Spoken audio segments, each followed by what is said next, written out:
Thank you for staying with us.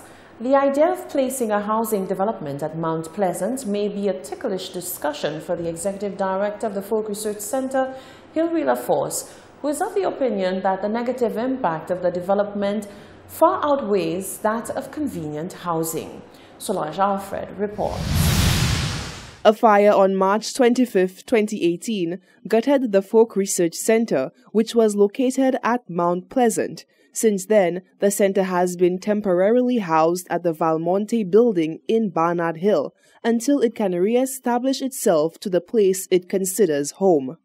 The executive director of the Folk Research Center says the location offers adequate space for the various activities undertaken by the organization, but ideally, the promise of returning to Mount Pleasant is one that is still top priority for the FRC. It is quite well spacious, not as spacious as what we had at Mount Pleasant, but sufficient to house a good library, have a conference center.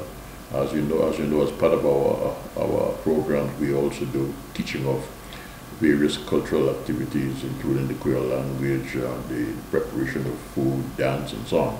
So we have that space at that building, the Valmonte building. And it has been quite comfortable thus far, and we're hoping at the earliest opportunity to get back at Mount Pleasant. Hot 7 News sought to find out what of the idea of the implementation of a housing development at the Mount Pleasant location. LaForce noted that the idea is one that is not truly in alignment with the plans that the FRC would like for the lush location. Now the government is thinking of using it as a housing area. It's not what we prefer to know, that the green space remain, because there's lots of flora and fauna out there, which if you put in housing, obviously they would be compromised, and as a result, we, as I said, our preferred option would have been to maintain that green space there, and we, of course, being in the area, would want to then look at our infrastructure in terms of the access to the area. LaForce explained that the nature of the flora that surrounds Mount Pleasant allows for water absorption by the wide roots of the trees, thereby keeping heavy rainwaters at bay from posing catastrophic problems on the city of Castries. And with the implementation of housing at Mount Pleasant, the very structures that are safeguarding the city will be destroyed. Reporting for Hot 7 News, I am Solange Alfred. The Department of Health and Wellness is now taking a proactive approach to combat dengue fever in St. Lucia. The details from Fennell Neptune. With the recent dengue situation in the Caribbean region, the Department of Health and Wellness felt it necessary to ramp up its preventative measures to combat dengue fever on the island. Efforts to stop mosquito breeding have been increased, and the public is encouraged to work with the department in reducing mosquito breeding sites. Acting National Epidemiologist Dr. Michel Fessois says, although dengue fever is endemic to St. Lucia, it is necessary that measures are put in place to reduce the incidence of this virus. We, at the Ministry of Health and Wellness, we monitor the trends of dengue on a weekly basis. We receive reports through our syndromic reporting. We receive reports from all healthcare facilities, as well as lab reports to confirm the diagnosis of dengue fever in St. Lucia. For the year 2018, we did notice a slight increase in the number of cases, mainly in the latter months, which does coincide with what we traditionally see. However, we remain vigilant and we continue to work on our vector control strategy for 2019. Acting Chief Environmental Health Officer Paco Ragnanan says the Division of Environmental Health will continue to work to fight dengue by reducing mosquito breeding and the adult mosquito population. We have stepped up our surveillance activity in terms of doing house-to-house visitation, looking at breeding sites for the Aedes aegypti mosquito, because the Aedes aegypti mosquito is the main culprit in the transmission of dengue fever.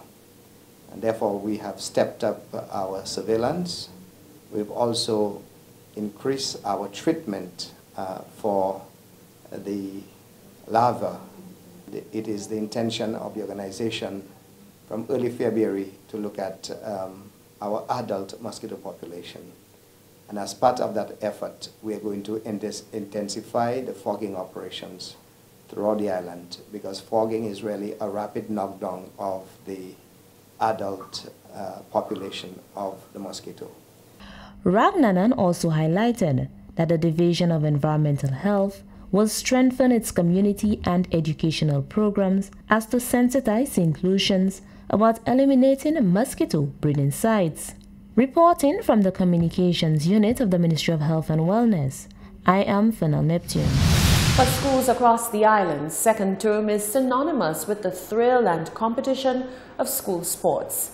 PE teachers recently came together for needed dialogue to ensure that the range of activities for the second term sports are a huge success.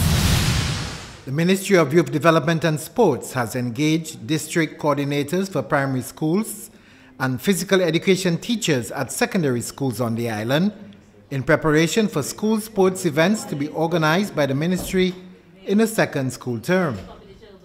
School sports coordinator in the ministry, Isabel Alexander Markey, says the recent meeting was intended to recap on school sports events for the first term and plan ahead for the second term.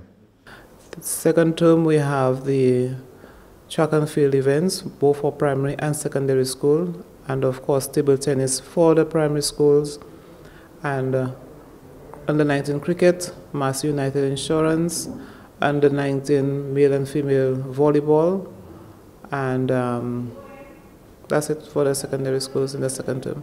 The first school sports event for the second term will be inter-district primary schools table tennis, scheduled to start this month end.